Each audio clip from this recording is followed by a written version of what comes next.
here. We're honored and ecstatic to hear from doctoral candidate Terrenda White.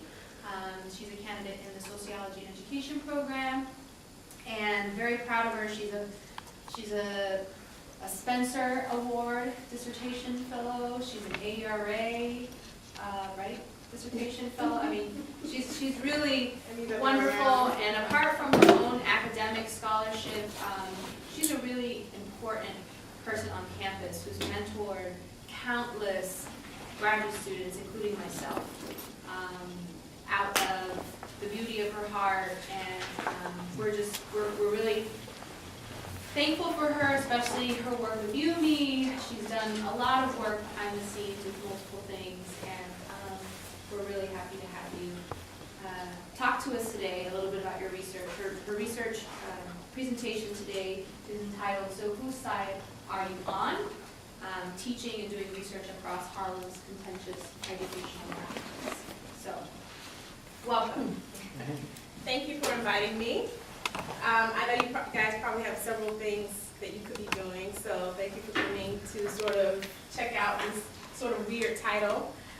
This is something that was just on my mind when Cassie sort of asked me to come and give a talk, because I'm in the middle of writing my dissertation, and there's just a weird space in the dissertation where you talk about your positionality and sort of your personal identity and your experiences in the field, and this is a very complex experience for me out there, and so this is helping me work through it, and I would love to know how some of you work through your own experiences in the field and sort of the intersecting identities that you brought with you and how you engage with the participants and how they engage with you.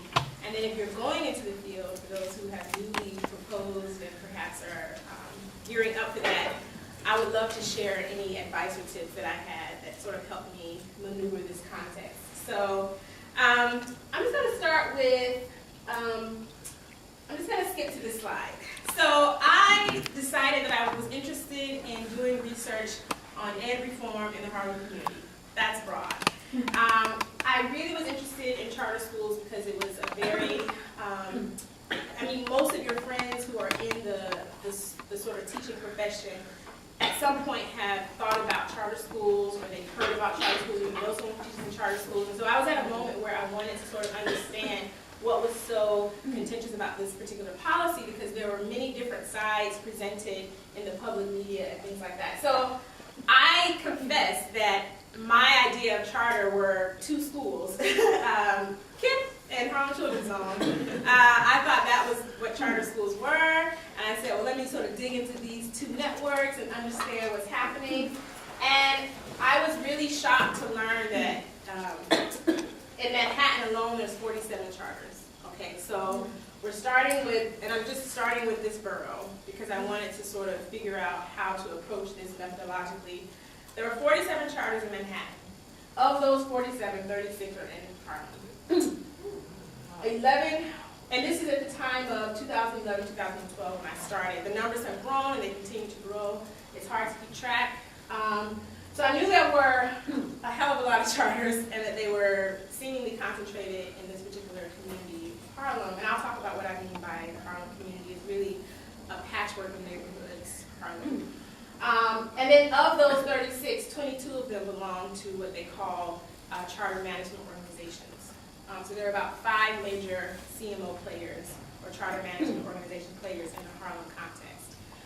And then there are these 14 charters that belong to sort of no one. They're like what they call independent charters, and the locals sometimes call them mom and pop charter schools. So this was what I saw, and it sort of shocked me. I was a little embarrassed that I didn't know that there were charter schools before the major charters that we think of. The very first charter school in New York State was started in Harlem, before the Bloomberg years, before what we think of when we think of the big charters. And so it's just interesting to sort of spend some time in places where the idea and the vision of charters was somewhat it existed somewhat prior to a very current discourse about charters. And so I was interested in those particular spaces. And I met people who have been teaching there the whole time for 12 years. They're probably the longest participating teachers in the charter sector, and they have a very interesting perspective on where the charter sector was and where it has come, and watching this sector grow around them in a way that makes them actually uneasy. So I sort of just started doing a lot of mapping. So, you know, Manhattan has several different districts. If you think of the 47 charters, they're sort of spread out, but you can see these three, District 3, District 4, and District 5 are where they mainly were concentrated. District 5, Central Harlem, had the most. I try to be more current, I try to keep up. So this year, there's a total of 58 charters in Manhattan, and 42 are in Harlem, which is still about 70% of all the charters in Manhattan are in Harlem. Of the 42 charters in Harlem, 13 are independent, and 27 are CMO affiliated, and there are 2 that contract with for-profit management organizations. In New York, it's interesting, the state laws don't actually allow for-profit companies to hold a charter, so they aren't governing a charter. And even the nonprofits don't technically hold a charter. The charters are held by a board of trustees that belong to a charter school. And so what happens is a school and their board will contract with a management organization. The law has changed recently because of politics, where now boards can become incorporated. And so now they have what they call education corporation boards. And those boards now govern more than one school. So the very idea of a charter essentially was one board, one school, this sort of small decentralized space. But what we have is we have replication, consolidations, mergers, and a large centralizing force within the charter sector. So in other words, some management organizations are somewhat becoming like mini districts that manage multiple schools. So from my estimate, almost 70% of the charters in Harlem belong to management organizations. And that little blue slice are those mom and pop charters that find themselves existing in a field that is largely being eaten up by a lot of private investors, private management, hedge funders who sit on the boards of a lot of the management. 70%, if you take the nonprofit CMOs and the for-profits, you have about 70% of all of the 42 charters in Harlem that belong to or under the management of a larger organization. And then you have those 13 that really are trying to, I think of them as holding on to the earlier vision of charters, where some of these schools are run by educators, run by community service agencies that wanted to do it at school, that wanted to perhaps create a bilingual dual program or something of that nature. And so you have these sort of competing models and ideas. And when teachers head out into the charter sector, they're not heading out into this sort of equal market of like just the charter flowers are blooming. It's a very structured context where there are a lot of major players that have power and influence, and you're more likely perhaps to end up in a particular kind of charter versus another if you don't quite know the field that you're entering into. So I just started tracking over time the growth of the mom and pops, and then what happened. So that darker line is like, you see the very first charter started with that darker line, and they're just sort of inching up over time. But right around in the Bloomberg years, there's a big spike, and now the sort of management control charters have really skyrocketed. And this is 2 years old. I'm interested to see how much that space is separating between mom and pop and independence. This is something that really scared me. When I really broke down the numbers, half of Harlem's charter schools are controlled by 3 CMOs. Okay, so there are 5 major CMO players who are in the charter management organization business, I guess you would say, but they're not all the same. Some management organizations are much more aggressive in replicating than others. And so I just think it's interesting that when we talk about decentralization and we talk about what charters are for, in a very big way, we see a lot of concentration, a lot of centralizing, a lot of sort of concentrated power. And so it just sort of takes me to, and this just sort of just shows the differences. And people say, oh, well, not that many kids are in the charter sector. I think when I first started, the number was like only 4% of kids in public schools are in the charter sector.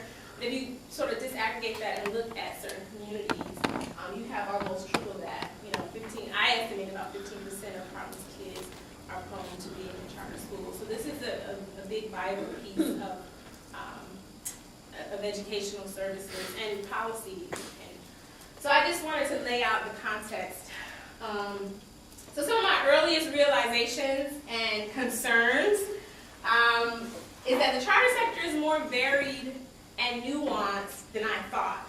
I thought, like you say, there were only 2 or 3 major players, but there are other players who just perhaps don't have a voice, or perhaps whose vision of charters don't match the dominant discourse or dominant ideology at the moment. So that takes me back to the actual title of my dissertation, which was, and this is different from the talk I'm giving now, but the title of the dissertation is about culture, power, and pedagogy in a market-driven context. And so for me, I don't assume that there are just different people with different interests who are in the charter sector. I think there are different people with different positions who are positioned differently according to a very stratified and unequal space. And so those teachers who are trying to, run a school, or community members, are positioned very differently than hedge funders or people who have very access to a lot of social, cultural, and economic capital. So for me, the charter sector is a site of where there's power, there's struggle. This is a site of struggle for me. And I'm trying to understand at different layers and levels whose vision of charters is prevailing in that sense. And so I'm a former educator. I didn't introduce myself really. I was a classroom teacher, and I really relate to and connect to teachers. So I sort of, and this is interesting when you think about your identities and your positionalities, I shaped a research question, knowing that this topic was interesting to me. I chose the level of analysis of teachers, because for me, I think that helps me with access, it helps me with understanding, and it keeps me motivated. I really connect to teachers. And there are many people who are studying this particular issue from the perspective of parents or students. And I think there are people who are more qualified, who are doing great work. I find it interesting that teachers and why they participate in the charter sector, like why are they there, how did they get there? And if the literature is right, and I'll talk a little bit about that, if these are moments of sort of modern conservatism where teachers are being sort of deprofessionalized, because a lot of charters are very hostile to unions, are very hostile to traditional notions of teacher professional conditions and labor and power. Why would teachers participate in their own deprofessionalization? Like, why would they be in these spaces, even in these big sort of, I call them the Goliaths of the charter sector? It was very important for me to fill the void of that perspective. And I think it's important because the way that markets sort of work is, if there's demand and people are choosing to come, if parents are signing up for our lotteries and teachers are coming, that means we must be doing something right. And so the interpretation of people's participation in many ways it's interpreted to reaffirm very dominant conservative ideas. Where in some of the interviews where I participate in with teachers, there are limited options in a lot of other spaces. Or many teachers were disillusioned by some of the problems that were happening in public spaces where they weren't having adequate resources and things of that nature. So choosing a charter sector wasn't choosing privatization or neoliberalism or competition or test score production, which in many ways can get interpreted by people with certain interests. I think it's important for teachers' voices who are in these spaces to talk about why they're there and the type of struggles they have at different levels, but especially at the level of pedagogy. So, who shapes the current political discourse? This came up a lot in my experiences out there. I'll talk a little bit about that, but there's a very public sort of image to the charter advocates out there. And I just thought, I just sort of put all these images together and sort of thought about, once again, who's missing. I don't see teachers as a part of this. And in some of my interviews, the teachers will say, we get told to go to a rally and be there and say this and do this. And so there's a sense of trying to access these different ideas about charters and who's there, and trying to, as a researcher, figuring out how to get that access when there's so many political minefields that you have to watch out for. So there is resistance and contestation. When I started my research, there were protests going on across the country. I mean, the Chicago teachers were on strike. Things had been happening in Wisconsin, and even there was a lawsuit here in New York on the part of the NAACP against one of the charter leaders for issues of co-space and co-location and inequalities. So there was a clearly somewhat of a hostile sort of environment. The teachers sometimes think of you as, are you friend or foe? Why are you here? And who's in it? No one ever said to me whose side are you on, but the question is there. The side-eye look is there. So the literature just sort of helped situate me in terms of why there were these multiple players. Michael Apple's work is really important. He really sort of theorizes modern conservatism. You have actually neoliberals, neoconservatives. You have different people who are shaping the current policy moment that we're in. And it's important to understand the disarticulations and differences. And then people come together sometimes as strange bedfellows. They don't always situate easily and perfectly in this policy moment. And I think charter schools are one of those moments. Jeff Hennick's work is very important. He sort of warns us to think about, there are many people marching behind the banner of charters, but who shapes the beat? Whose beat are they marching to? Like, who's driving the car? If everyone's in this car, who's driving and where is it going? And Amy Wells' work, she really talks about the fragile bargain, the different people who are participating in the trade. It's sort of a fragile bargain. Most people will agree and say, we need to do something to fix schools. We need to do something radical, And so if people can come in on that particular assumption that, yes, schools are in crisis, they may have different reasons and ideologies about that crisis, but that is the fragile market. Now, some people view charters as a way to finally get in some privatizing forces. If vouchers didn't work, maybe this could be an easy step towards vouchers. And for others, they really do believe in public education, but they really feel as though maybe charters will sort of make traditional schools step up their game. But it's a fragile bargain. I looked at all of that literature, and it really helped me. One really striking comment from Amy's work, Amy Stuart Wells' work, where she says, if over time we learn that charter schools can't be all things to all people, researchers must play the critical role of understanding and communicating whose vision of charters prevails. Now, the reason I love this quote is because when you're deep into your own theoretical framework, you see everything according to that framework. So I'm interested in issues of power and control and reproduction. So I love the fact that there is a sense of prevailing, that there is struggle, and that charters are a creation. That it's a creation of policy. So if it's made, it can be unmade and remade if it's not serving the interests of all of those who are participating in it. Sometimes we sort of accept policies as though they are. But I think that there's a real possibility of really fighting for some of the earlier visions, perhaps, or the mom and pop vision of the small school. So I like this because I think we have to be critical in how we think about it. We have to understand there are multiple visions and that there is struggle. So I like that. So yeah. So I come from a very conflict theoretical sociology. So I think there are these moments of where there's struggle, there's power, and there's also possibility for transforming things. So here's just, I'm talking more about the role of teachers. Okay, so this gets to the current talk. And this is where I need your help because I'm actually unpacking this. It's very new for me. So who the hell am I as the researcher to do this kind of interpreting, translating, and sort of describing of the struggles of these teachers? And I ask that question because the way in which I am positioned, both my multiple identities and my ideologies, can really shape how I make sense of my own data, how the interviews and the interviewees interacted with me.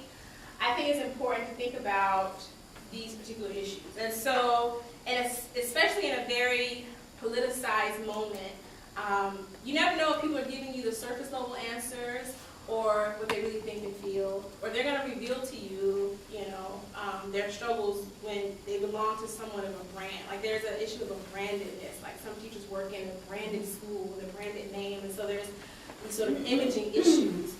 If I talk to you, there's a lot of secrecy and issues around sort of not speaking as my own professional self, but as a representative of this particular branded entity. And it's very important for researchers to start sort of teasing out how to deal with that. So I just started thinking about my own identities. As an educator, I lived and worked in Harlem, and I was a Columbia graduate student exploring these issues. I thought that was sort of the key identities and modes that would sort of shape how I thought about and did this work. I also identify as a woman of color, as African American. I'm working class background. I'm Southern. I'm a college graduate, and so I knew those things would be in play and how people worked and talked with me. But I just sort of thought about myself as an educator, and I revealed myself as a researcher, but I also really played up the fact that I'm a professional with you, and I don't believe in being a sort of a kit teacher, or we're teachers, we're professionals, And so I tried to present that, but I don't know if that's how respondents received me. Things that came up, I'm a former Teach for America alum. That actually became the key that unlocked the golden door for some spaces. There's a weird ethics around, there's an assumption about who I am and what I believe with that marker. And I didn't correct them if it lent itself sometimes to an interview. So there are these moments where your participants may give you a persona that you don't correct them on. And I kept hoping, I hope no one Googles me because I've been writing very critically about TFA, but hey, you're like one of us. And it goes back to that sort of fracturing of the professional community and this notion of this branding, And my very first interview happened because the teacher mentioned that she couldn't run the marathon because of Hurricane Sandy. And I mentioned that I ran it, and she was like, oh my God, and we started talking, let's go talk, So it's cracking the nut and trying to get access to spaces is not easy. And I would actually say the Columbia University identity was the most problematic. And it's this sort of, and there are reasons for that. There's a history with Columbia and the Harlem community and things of that nature, but it was actually this newer issue around schools of education and university-based education. In fact, I want to share with you one of my very first interviews. I know that you can't see that, so I'm just going to read it. So this teacher, actually he was a director of instruction for a charter school. The very first thing he said to me, he was reading the actual informed consent and started laughing. And I was like, oh, really? We don't laugh? Okay, so he says, I'm sorry, it's just this line in here where you say linguistically diverse. What do you mean by linguistically diverse? And the line was basically, it was the sort of, the purpose of the work was to promote multicultural and culturally relevant practices and curriculum for diverse learners. And I think it was linguistic, and including linguistically diverse learners. So he starts laughing at this notion of linguistically diverse. And he goes, yeah, so what do you mean exactly by that? Because the first thing that comes to my mind is Fordham and Ogbu thesis and how he sort of framed the Ebonics phenomenon, and that has put us in a whole linguistically diverse category. And I say, I take a deep breath, and I say, well, people come to these topics from different angles. Ogbu was actually the one who started the notion of involuntary immigrants and Black students having an oppositional culture of learning. But did you read the oppositional stuff? Yeah, that one, the oppositional stuff. And I said, well, yeah, he argued that Black students are disengaged due to an oppositional identity. And he goes, why? And I said, well, he argued that they have an oppositional culture to schooling, but a lot of people, and here's me negotiating, when do I reveal my own thinking on these things? Well, a lot of people have a problem with that, including myself. And that students, if they have a teacher who's engaging and interesting and relevant and practical, and yet still connected to the curriculum, they can and will be engaged. And so that there's something inherently, that there's nothing inherently oppositional to who they are, and then all kids can learn. Well, I'm not comfortable with that. And then he sort of reveals his discomfort by saying later on, in a sort of huffing, that progressive teaching stuff, your university spearheaded that whole Columbia University. I said, oh.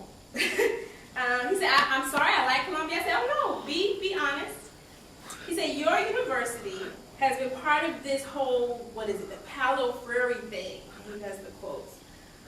When he introduced, the pedagogy of the oppressed, praising every culture and making them all feel like they're relevant, and we're going to teach them this, we're going to teach them their culture where they are, and blah, blah, blah.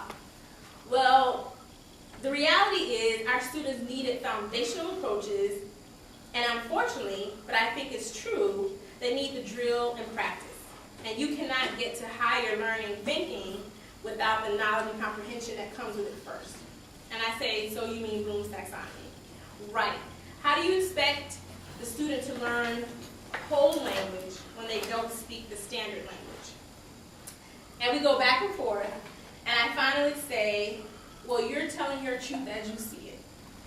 And this was very uncomfortable for me, because I think what happens is I had been in my sort of TC world for a long time before I actually got into the field, and it was just like a bucket of cold water hit me. And even though I knew that these were issues of different ideologies competing out there, I didn't think that my identity as a Teachers College Columbia student signified all these different things, and that I needed to be ready to sort of come into sometimes an already prefigured hostile discussion. Luckily, I had studied and I knew what I was talking about. And I was uncomfortable with how he was sort of making light of certain things. But is the interview, and are these the times to sort of reveal who and what we are in terms of our ideology and our thinking? So this led me to start thinking about already what type of ideologies are sort of gripping the charter sector, and to really be more prepared when I'm sort of working with and talking to people. And ironically, that principal actually is the director of instruction. His background is he had come from the private schools into charter schools. And so he was one of those people where he would never work in a public school because he didn't believe in public schooling.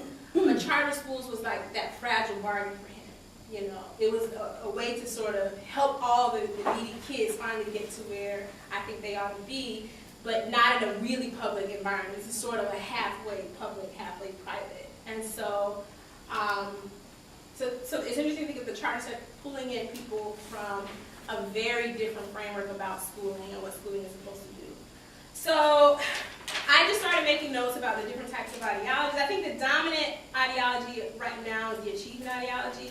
And from my theoretical framework, the achievement ideology is sort of a mythical discourse that creates horizontal solidarity. So everyone can sort of feel as though, it's about individual student performance and achievement. And the way we think about it in sociological theory is that schools are sometimes the perfect place to legitimate power.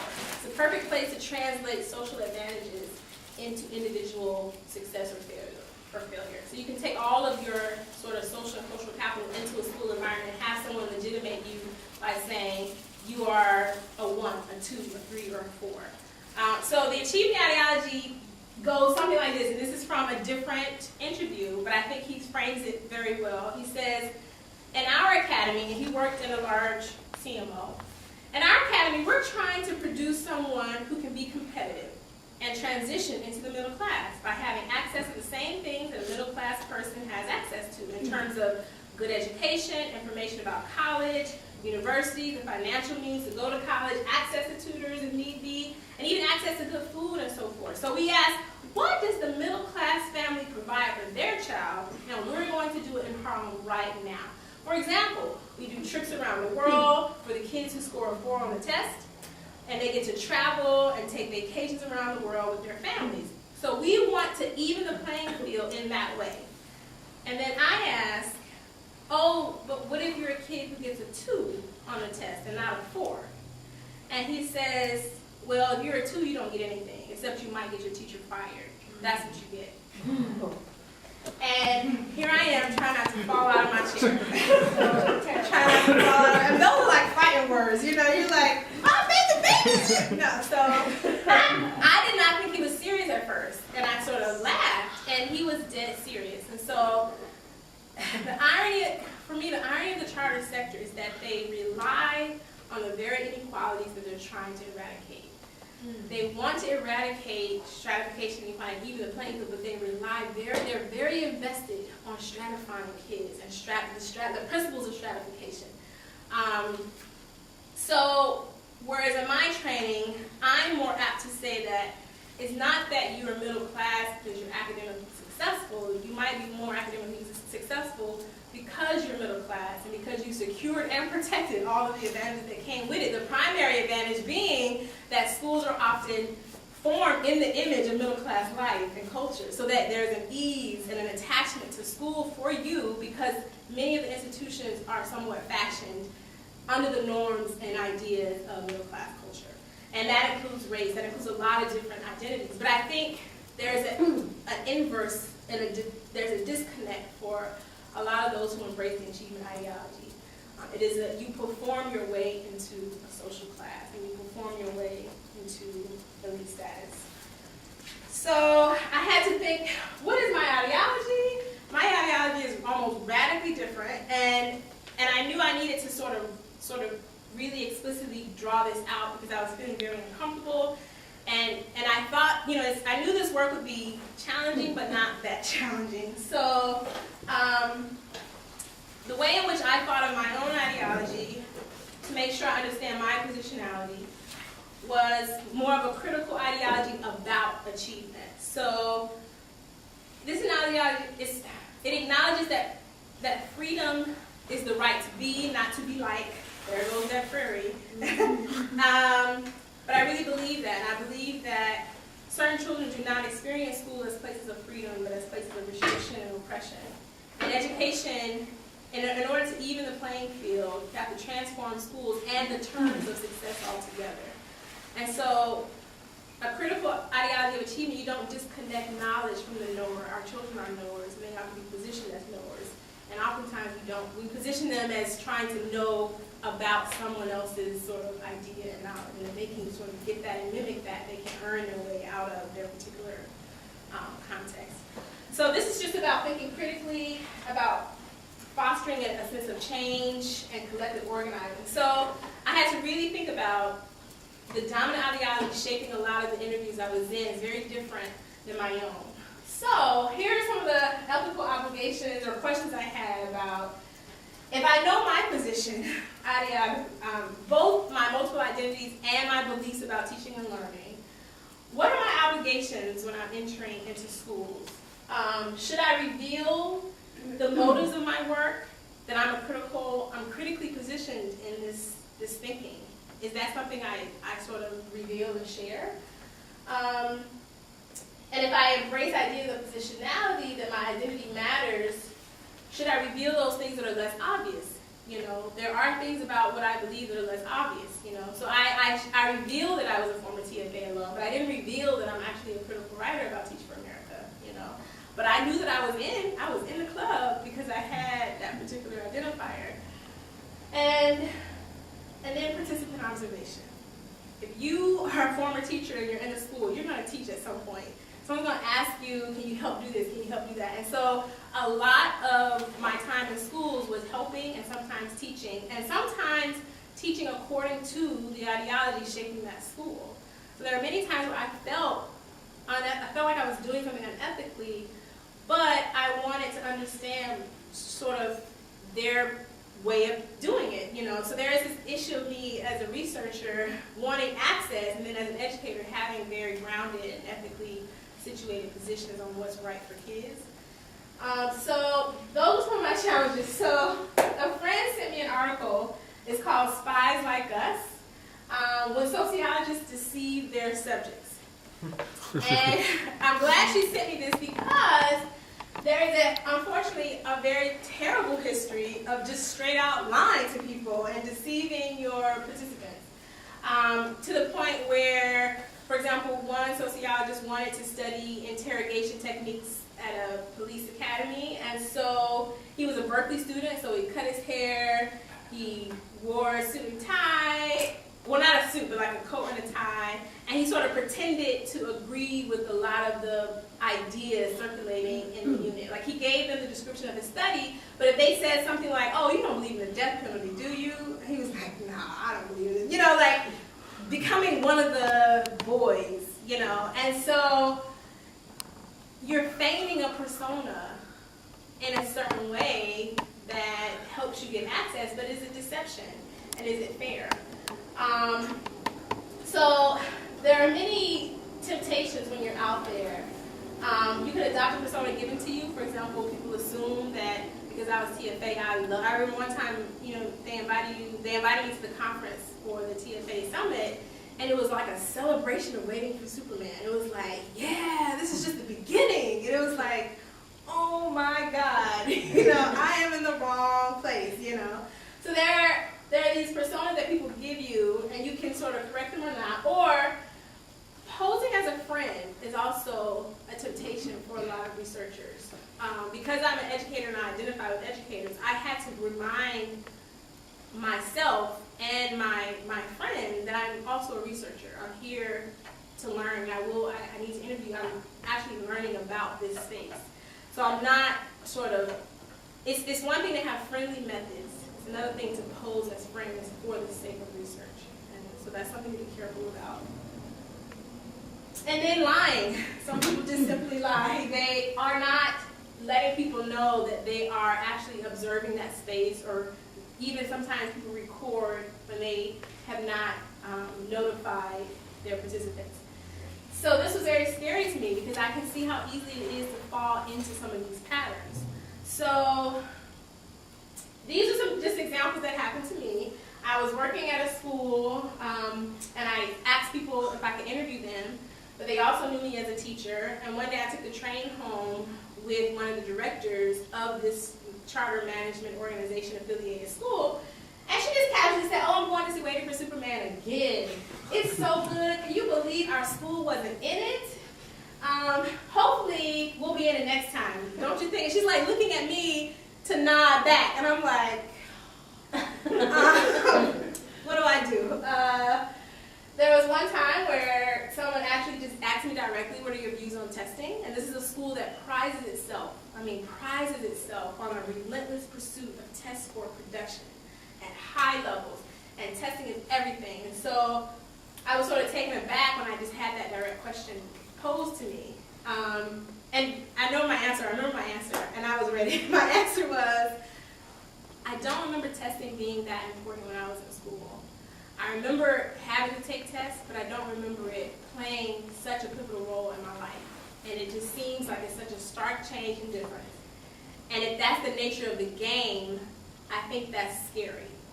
But some schools are playing the game. And she said, yeah, you know, it was just, but it was, I knew that I didn't challenge her, but I was like less than honest, but still honest. It was just a weird moment, you know.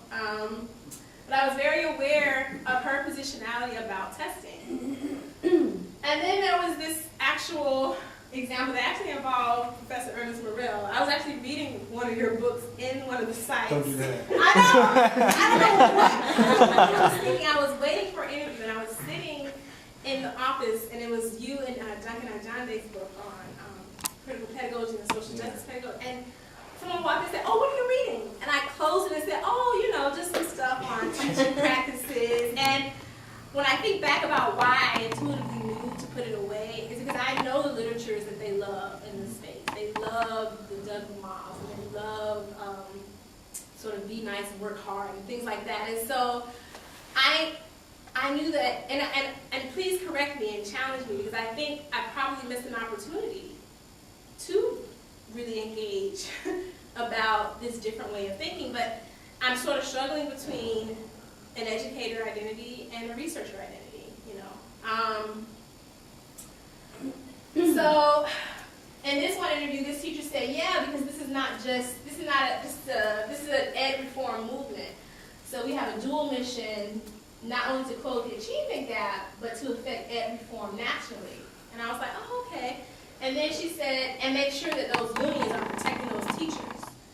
And I was midway nodding, and I had to stop, and I said, and then I asked her, I said, well, why do you, and this is a very interesting interview, because this happened in her home. This was a principal of one of these really high-performing charter schools, and I was very honored that she, thought close enough, that our friendship was close enough for her to invite me to her home. But I'm also a researcher, and I'm sort of letting her know, well, can you understand the different perspectives that people are coming from? And so it was an interesting conversation about, she was so against unions. And I said, well, on the other side, people are very concerned about private and corporate money. Might your charter sector be really sort of caught up in a lot of private interests? Can you see the skepticism on the other side? She's like, oh, okay, I can see that. And I said, perhaps, our communities are in this proxy war between very powerful entities. But it was like, can you disconnect from this sort of hostile sort of take on unions? So I felt more comfortable to engage her in a longer conversation about that, maybe because I trusted both the researcher and participant relationship, but also our relationship as people and friends. And then the last one is we need to get the parents on the right side of the movement, and sort of listening to people say we're hiring political consultants to politicize our parents and to get them out there. Sometimes things are presented as these organic, save my charter school, but so I'm listening to this sort of very deliberate attempt to politicize parents, and then, what am I just didn't know what to do in those moments. So, I can take you through some examples. I don't know how we're doing on time. I can take you through some examples where I slightly probed, and then I sort of just really put it out there. This particular, how are we doing on time? It's we'll go after 1:15. Okay.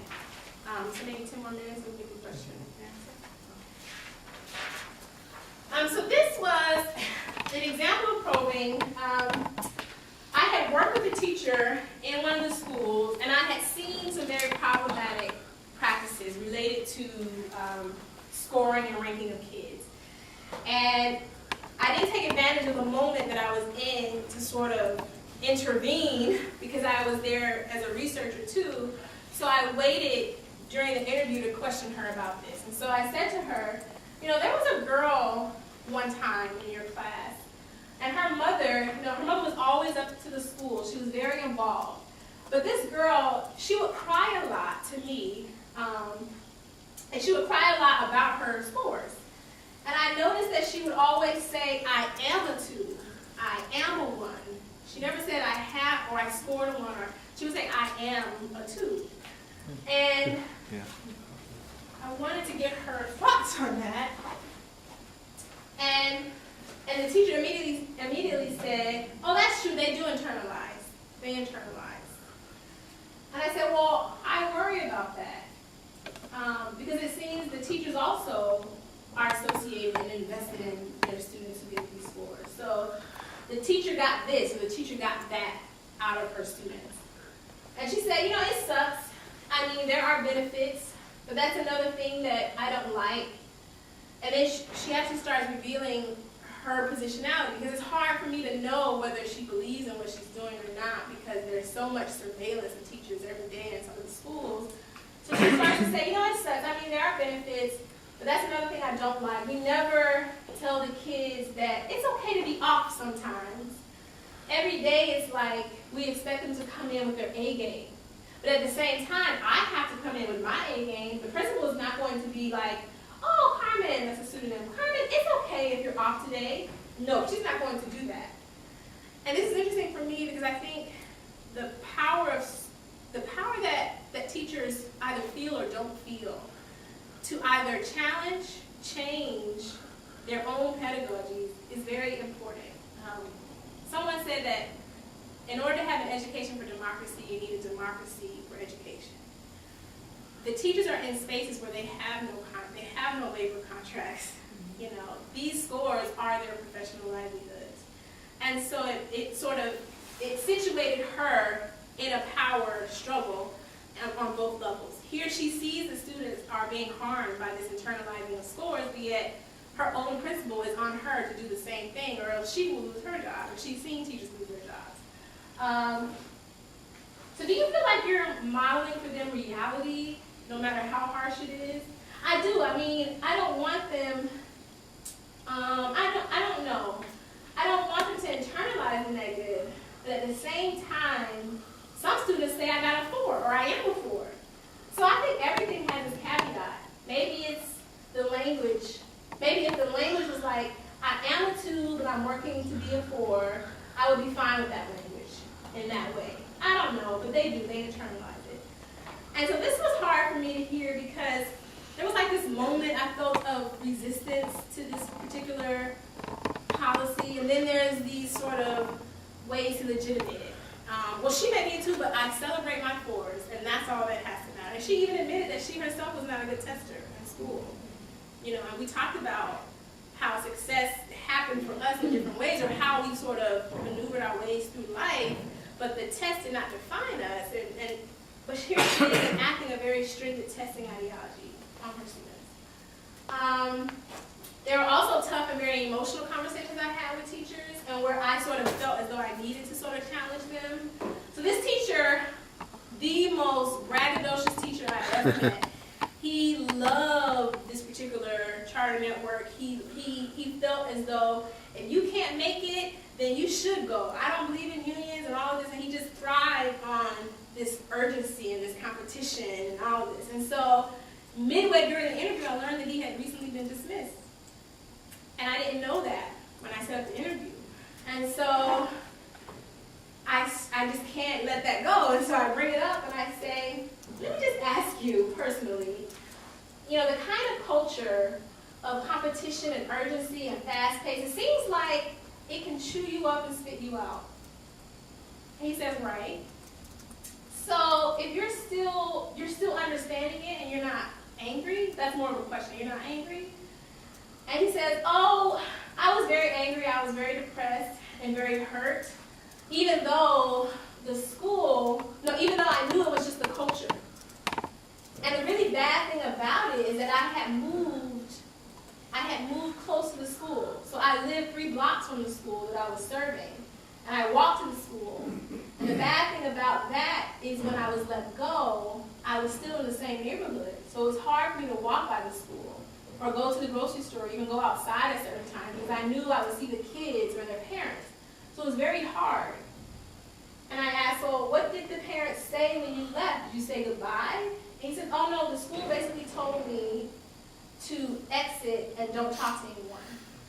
Just exit the building. And I said, shut up. No, they didn't. They didn't say that directly. And he said, no, that's exactly what they said.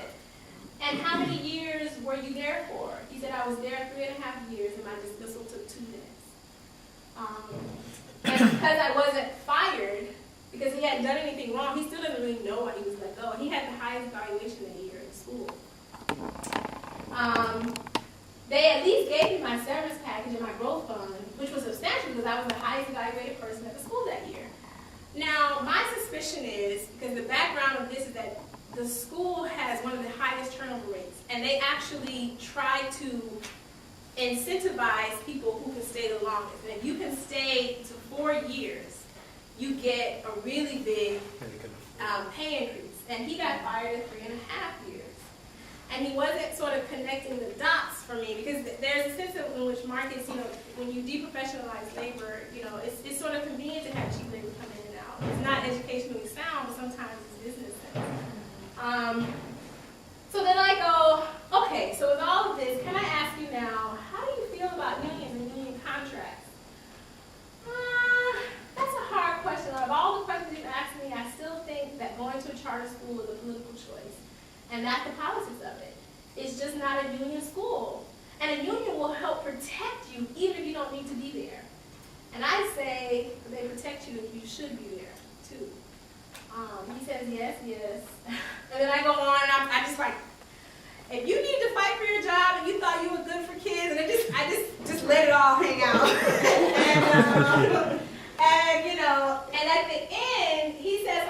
just so problematic and profound at this. And he said, when he saw the students, and they finally saw him in the community, and they would say, hey, Mr. Such and Such, why aren't you at the school anymore? He says to them, just know that it wasn't my choice. If I could be there, I would, but it wasn't my choice. And I say, don't you find that ironic? This is the choice system. This whole thing is about choice, and here you are saying you don't have choices. So let's really unpack the levels of power in which choice happens in this particular sector. So just some things I've learned is that you can't control how you'll be perceived. You're not in the field to sort of take sides or judge or preach or convert. You're really there to understand, interpret, translate, and process the tension and the possible struggles that are happening. Oftentimes, participants have their own agendas too. Some of the interviews that happen with the bigger sort of founders and CEOs or directors of educational pedagogy, they wanted to interview with me because they were like, yeah, get the word out, we're the best, and we do this. And they're just so, so they had their own agenda. I didn't even have to think about my positionality. They just wanted to use me to get for more publicity. And then always just remind your participants that you are a researcher and that you are learning. I think that's what researchers are supposed to be doing, is learning. And then humility. I just can't say that enough, to listen and wait for your time to share. Sometimes I think, looking back, I sort of kick myself at not saying something, but I think there were moments that I did take advantage of by waiting and sort of feeling it out and knowing that I needed to reveal myself as a researcher and sort of my particular stance. There was a moment to do it.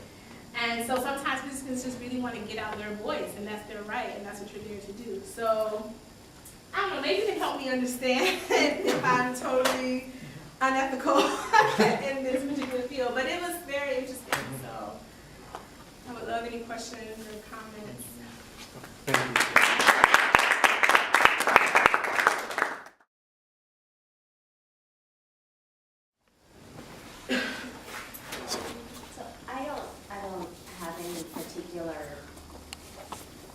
Things to say. I just first wanted to acknowledge the fact that you're asking those questions, which I think is really important. So first I want to say thank you for sharing that. Out of all of the things that you could have chosen to share with us today, I think that the conversation that you initiated is a really important one. And I think it's something that all of us, it's very clearly an issue in the research that you're doing because of your particular positionality and everything that you said, but I think we all have to deal with it in some sense.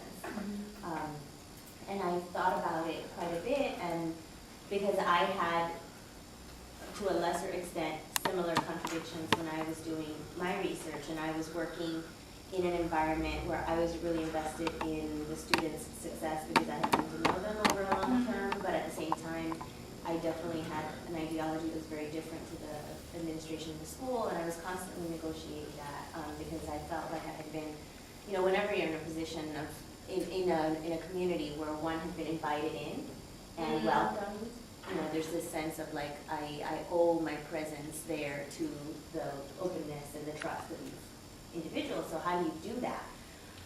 And I think that what you shared regarding knowing when to, so always being, never lying. And that's one thing that for me that was a very clear line. Like I always did think about representing myself appropriately and accurately, but choosing when to take on a conversation and when to wait and think, especially if you know you're going to have other opportunities to have, to communicate, is a way to keep the line of communication open, rather than, I thought about, well, what would I gain, or what would anybody gain if I shut the conversation down right now by saying I completely disagree and then having the door closed on me, whereas, if I was able to negotiate that as you've been doing, that for me that ended up being ethically reasonable and felt right, but at the same time I felt like I was able to negotiate a scenario where I didn't get myself shut out and I could actually have access to people and work with people. And the fear of being shut out is very real. Yeah. And I think it's because the way I think modern conservative politics are working is that there are these sort of isolated spaces where the notion of a collective public space, I think, has sort of been eaten up. And so this is like our sort of mini business. And, you know, one teacher said that because of her relationship with me, you know, she signed the informed consent, and her principal did because I had a relationship with the principal. She said, normally you're going to have to go to the marketing executive and all these different people who are really interested in sort of public image and branding and all of these different things. And so it's very hard for researchers who are coming from, or who are trying to sort of advance ideas and ways to help foster a more public, collective sort of sense of education, to walk into very privatizing and market-like contexts. So. I have to go, but you guys can stay for as long as you want. I just wanted to say, when Kati was introducing the talk to the IUME folks, she said, Terrenda is the best of TC. Aww. And so it was tweeted, just, That's a tall order. but you delivered. It's true. I mean, for the students who are kind of in various stages of being and becoming you, this is just exemplary work. And the questions that you ask yourself as you're asking questions of this context are amazing. I didn't have anything to add in terms of a question, but I wanted to say that before I did that. Thank you. You guys should stay.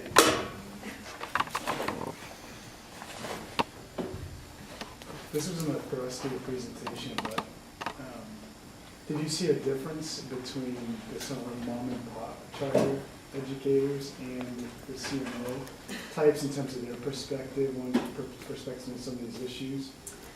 Yeah, and I want to sort of nuance it a little bit in terms of that achievement ideology. So I was more likely to find people in different spaces, particularly a smaller mom and pop charter, who would say, well, we're trying to preserve our students' identity and sort of maintain that, and not, we don't want them to feel as though they have to trade in who they are, you know. But what I noticed is that for some of those smaller ones, their mission statement has changed over time. Their first mission statement sounded more like creating well-rounded children for the global society, multicultural this. They had project-based learning, a dual language program. 5 years later, it's to get them into a competitive middle school. 3 years later, you know, all that language about, you know, dual language, that's gone. That's sort of shaved down. And so I sense that they are in a real policy shift. They're adjusting and adapting to it, but it doesn't quite fit some of their earlier missions. But it doesn't mean they're fighting for it or that they have the support to fight for those things. So the way in which you legitimate yourself is test score production. And they're up against entities that will do that by any means necessary. So what do you do in that sense when there's a constant comparison and a constant sense of ranking? You know, so. I would have to, my name is Chris, by the way. I would have to piggyback off of, what is your name? Limadi. Imadi? Limadi. Limadi. Nice. I would have to piggyback off of Imadi in reference to this idea of not shutting yourself out at the outset. This semblance of being diplomatic so as to hopefully evoke the best change you can from the students. Unfortunately, there's another parallel, or more so dichotomy, that doesn't allow you to do that when you're in the classroom. You have these moments of wonderful rhetoric that talks about, you know, building a global citizen, or appealing to, catering to folks through different types of pedagogy. So, there are all these specific niceties that we hear, but when it comes down to it, especially with these charter institutions, I actually was TFA briefly when I got hired by a charter institution in Denver, and I attended all these same questions that were asked in the interview. What do you feel about testing? How do you feel about unions? All these questions, very broad and open-ended, but I understood the end result for the most part, why they were asked.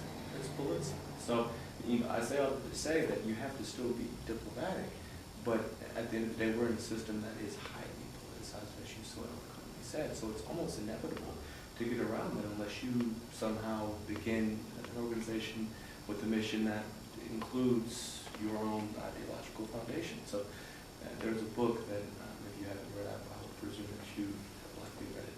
I forget the author's name. I recently read it. The title was Dumbing Us Down, the compulsory educate, or compulsory something, I forget that middle term, compulsory something in public schooling. Dumbing Us Down will give you the author's name. He essentially understood, he was a New York public school teacher for 30 years, and he won New York State Public School Teacher of the Year 2 years in a row, and then concurrently won New York City Public Teacher of the Year under very more so radical, Paulo Freire kind of ideological framework. So he said in his book that he would do everything he needed to do to eat, because he has to receive a paycheck to live, but he also incorporated his ideology in hopes of taking the rhetoric that was somewhat empty and actually giving weight to it on his own accord. So we had to have that balance. That's the only thing I would No, yeah, I it's interesting, my interviews with the novice. So in one of my first findings is, why are teachers in the charter sector? Like, how did they get there? And so from my findings, there are like 4 groups, and the first group are like what I call like the disillusioned teachers, who were sort of placed in high need schools and public schools, never had professional development, felt as though they were abandoned, isolated, and someone said, hey, come visit my charter school, and they see, tons more resources, organization, and things of that nature, and they just sort of migrate to that particular charter. But never did they say, oh, I'm a neoliberal, or, so they're in a very real material world of limited resources to teach. So they made that choice. Then there's another group that I call the dilettantes, the sort of novices, who actually didn't choose charters. TFA placed them there. And in some of my interviews with some of those teachers, they actually tried to sabotage their interviews with charter schools, because they said they were given stacks of charter school interviews to go on, and none of them had traditional public schools on there. And one teacher said, I grew up in a public school, that's where I wanted to work, and all they kept sending me to these schools that looked like militaries, and I was like, no. So I just sabotaged the interview. And it's really hard to hear that, that choice. They didn't really have a choice. This is where they were sort of ushered into.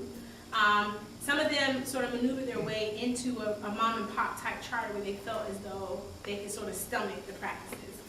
Then you had teachers who were just circumstantial. Oh, there was a hiring freeze, and I couldn't get in, so I didn't really know what charters were, but I'm here, And then there are the determined, those who actually actively choose charters, and you have very opposite-ended reasons for that. Some who are determined are veteran teachers who want to use the charter school autonomy to carry out pedagogical vision. Like, I want to create a dual language school, we haven't really had one, and I'm going to use the charter schools to do that. And those are the teachers most likely to push away all the privatizing forces. So some of those teachers in those schools, they've actually had for-profit companies come to them and say, let us manage your school. Or they'll have people who just don't know much about the public school history. They really sort of protect the publicness about their charter. But then the other determined are those who, I would call them the neoliberal choosers, where they're like, I'm not for public schools, I think we should have private schools, I like charters, we need to show them how to do this. And so the determined are usually the smaller group of the larger, at least in my sample, and it's not really a sample, it's just sort of I purposely picked teachers from a purposeful sample of 4 different kinds of charter schools based on interviews with 20 school leaders across the charter sector. So just from my small sample, there are a larger group who are they find themselves in the charter sector and are trying to make sense of it, but yet the public will interpret their participation as pro this ideology or pro that. I run an organization called Total Equity Now, as you know, and one of our roles is to connect the dots between not only community members and schools and resources in the community, educational resources, but also going forward, be focusing more on connecting schools with one another. As you probably know, the way schools are divided into networks now, those in the same geographical catchment are unable, in many cases, or disincentivized from collaborating with each other within the same community a few blocks away. So one of the things that I'm interested in doing is connecting schools, and obviously, it's actually, 15% of the schools, or 15% of the kids in Harlem is in charter schools, but it's actually much higher, I believe, like 30% Yeah. in elementary school level, like Yeah. a third of the kids here.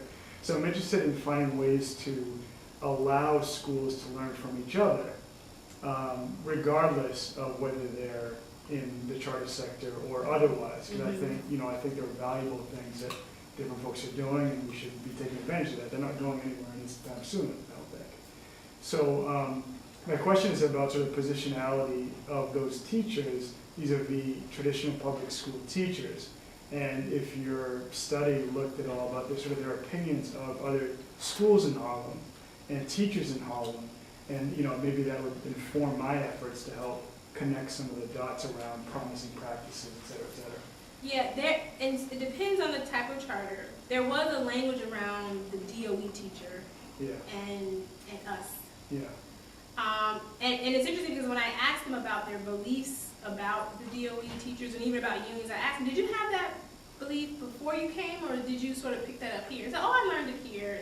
This is really what I learned. This is what it's all about. yeah. So some schools have a way of really, I don't want to say, but like sort of imposing and deliberately and explicitly touting a certain ideology that really devalues DOE Yeah. teachers and DOE schools.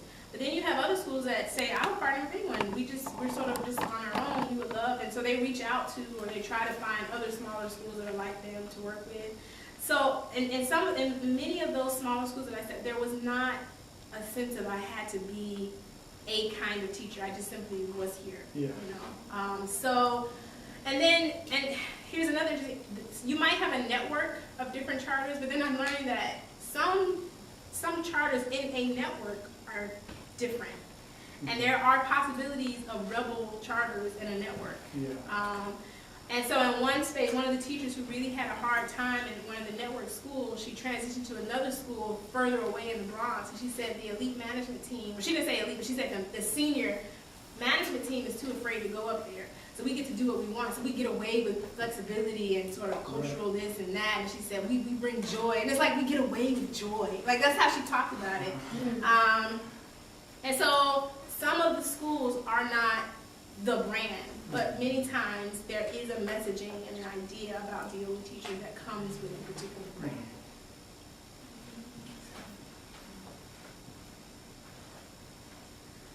So are you guys going into the field, or where are you in your stages? I'm a master's student. Okay, Hopefully get my doctorate in there as well, but it's down the line. okay. I'm a master's student as well. I'm more interested right now specifically in how can policy better inform and affect parents and community in general. And so right now, I can say I don't think I want a Ph.D., I want to go for a JD. I'm really talk about that specifically, but I think one of my question is what I'm like troubling with, especially I think policy specific stuff is a little bit tricky and different, especially in New York. I'm from California, so trying to navigate New York is a different beast. In the spaces that I'm in, and trying to advocate for different things with parents. I'm working with a lot of parent organizations. And a lot of them obviously don't look like the parents that they're trying to represent, which is sometimes a little bit, it's like that disconnect. And I went to a talk the other night with Dr. Carl Hart from Columbia. He's in psychology, and he was like telling me that telling us in general that part of this positionality with going into policy and going to stuff that isn't necessarily dominated by the people that they're trying to affect, but you have to go through this I feel weird even saying this coating of whiteness, and you have to make yourself trusting to these other people so they feel like that you're in, and I'm having this this battling thing with that. I don't know. Maybe that made no sense, and I'm really sorry if it didn't, but I think that's my main problem with going into policy, especially here, is how do I stay true to who I am and myself and my own values, my own identities, identifying as an African American woman and stuff like that, but not get lost in trying to like assimilate to still try to help and get an end result. I don't know if that makes no sense. I'm sorry if that makes sense. Yeah. Well, I think the personal is political and the political gets personal. I wish I had an answer. I think, I don't know about the coding of whiteness. I think he sort of referring to like a deliberate, critical sort of recognition of the norm, like white Right, normativity. You didn't say coding of whiteness, that's like my layman, how I Yeah. try to explain to other people, Yeah. that's how I have. But it's just like, he was like, you have to, I wrote him down, but like basically you have to make people feel comfortable, be comfortable around you. And he was just like, examples of like sometimes there was research done and like for PhD programs, like white students feel like that black students, if there's another black person, they cling to that person. And they're like, you're here to spread diversity. Like that's why, like that kind of like idea of like, you're here to like rub off this I diversity. can see why you're studying JD, because or you're thinking of law. I've been listening. This is my random like hobby. Sometimes I've been listening a lot to the oral arguments in the Supreme Court, especially around the Fisher v. Austin case, and even if you go back to Bakke and all these other things about how people think about diversity. And there's an attempt to try to say that diversity is for everybody. But sometimes it's a sense of, I'm here to serve you a diverse experience as a person of color. And so, and that came up a little bit in my interactions in the field. There was a sense of, we need more African American teachers. Are you here for that reason? Possibly, are you participating in this project because you want to recruit me into your school? Because there are problems with lack of diversity on staff. So there's sort of using diversity as a tool for these other things in ways it's like a capital for somebody else, It's a defense too, sometimes, right? If you have enough people of color in your company or your organization, then you can defend yourself against claims that, you're not serving black people. But we have black people, I remember there was a panel at Barnard, probably many years ago, maybe 5 or 6 years ago now, and Wendy Cobb and Joel Klein and some other folks were over there. And I remember someone asking about sort of teachers of color and all that. And I think Wendy specifically, or she just took it upon herself to respond. But she said, there's something value added that teachers of color provide that other people can't. Because someone asked her, how are you doing with recruitment of people of color? What are your percentages? She said, there's some sort of, she didn't use the term value add, but that was the notion, that there's something extra that people of color provide that other teachers cannot in working with students of color, which seemed to be very frank. But in general, I think a lot of people, they recruit, I've been in a lot of nonprofit organizations where they want the black face, they want the Latino face, because they could send them out into the community to, in case there's a crisis, if the community is rising up, you can actually help to placate, you can speak the language. They understand, they're very savvy, they realize they need faces of color, who can help, advocate for their agenda, which is sometimes our agenda too, depending on who you talk to.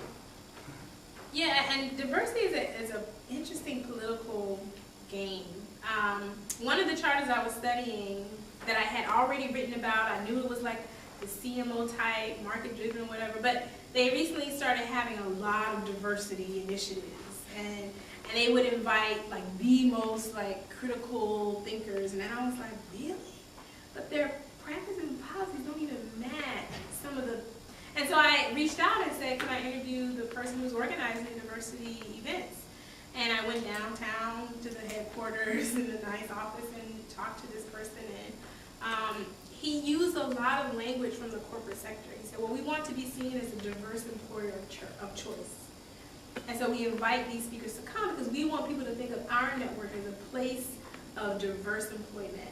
And I said, so who ideally are you thinking of attracting to these events?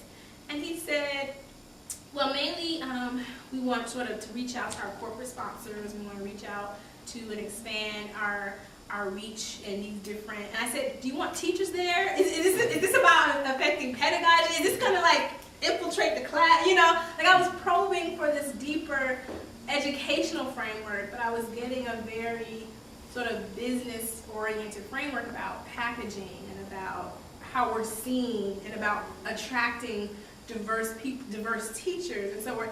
But I was very bothered by the lack of, like, this speaker actually is talking about real things that could help your teachers really transform their practices, but I didn't feel that that was the central reason for some of these. But then it's hard to write about these spaces as not caring about diversity. They do, but just from a different framework. So. I have one last question that sort of builds on what we were talking about before you started your presentation. And I think it's so important to have these types of conversations about Harlem out in the public domain. And we talked about, especially, poor parents of color in Harlem are the ones who are being most impacted by these decisions, whoever's making the decisions. And I think sometimes we bottle up these conversations at the elite sort of academic level, and we go and make presentations at conferences and all that. But the people who are most impacted, we talk about Frary and the working class and the poor getting involved and rising up, and yet we're not actually going out to the community to have these type of conversations with the people we're talking about serving. So, I would love to help create an opportunity, again, as I mentioned before, to do something like that more publicly, in, one of the Community Education Council meetings, maybe in one of Totally Now's things, we could tie it to a film screening or something like that. We showed, our first two films we showed, this will be our 23rd this month, but the first two films were Waiting for Superman, and the next month, The Inconvenient Truth Behind Waiting for Superman. Yeah. And we have teachers come, we have parents, we have high school students, we have principals, we have senior citizens. It's usually a good mix, so it would be a good opportunity to share this if you're willing to. I'm very with a willing. broader January. audience. Yeah. January when Okay, let's hook it I up. defend. And you might want to think, I sort of, my instinct was to go into other professional spaces in Harlem. Yeah. Say, for example, the Association of Black Educators of New York, which is interesting. But I started going to those meetings and I started talking about my research, and they asked me, Bobo asked me perhaps to present.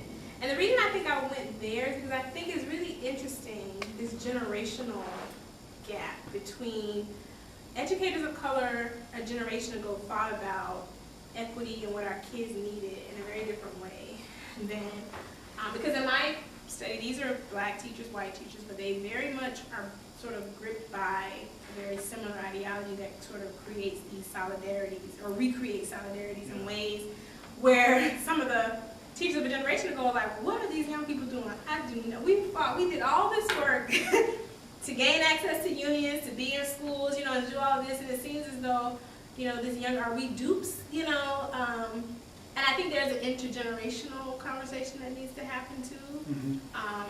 Intergenerational in class is in class, Yeah. right? Because even if you get middle school black educators who are making, $100,000 a year, they're in a different space than poor That's parents true. of color That's true. and poor students of color who are attending schools in our community. So Yeah. I think we need to democratize, these conversations a little bit more, and I'm glad you're willing to do that. Yeah. I know you're invested in that notion.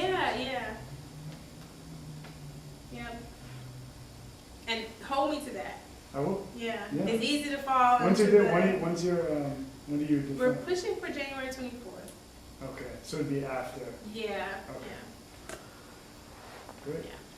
When does it come out? Are you publishing a book? I mean, is it a goal to make a dissertational book? I get mixed advice on that. This is for people who are thinking about going into the academy. So I did get a job offer, and I'm going to University of Colorado, Denver. University of Colorado, Boulder. Oh my God, I got the camera on. I'll cut whatever. I'm gonna probably cut the questions, bro. This is like Edit that out. yeah. You see Boulder, woo! So there are different sort of thoughts on that. I definitely want to write a book, but I definitely have to push out some articles first. But I just think the stories and what's happening is just really, it's too much to not. Yeah. And I think what happens to these teachers over time will be interesting. A lot of them are in their first couple of years in some of these sort of high stakes, high pressure cooker schools. And I'm interested in this issue of longevity and sustainability, especially for those who see teaching as a career and sort of found themselves working in this space that may not view teaching as a professional long-term thing the way you do, or the way they do. So Just have to tab you for a second, because I already tabbed Barry for some of his bibliography for my book. I've got the history of public education in Harlem, so I think That I'll would be able to be cite you. awesome. I'll have the past 10 year or 20 year. Yeah, that would be very valuable. We'll stick that too. I got some more stuff. Oh, great. Okay. Yeah. That's what kind of what I'm looking behind the eight ball. Cool. Thank you guys Awesome, for coming. thank you. Thank you. That was amazing.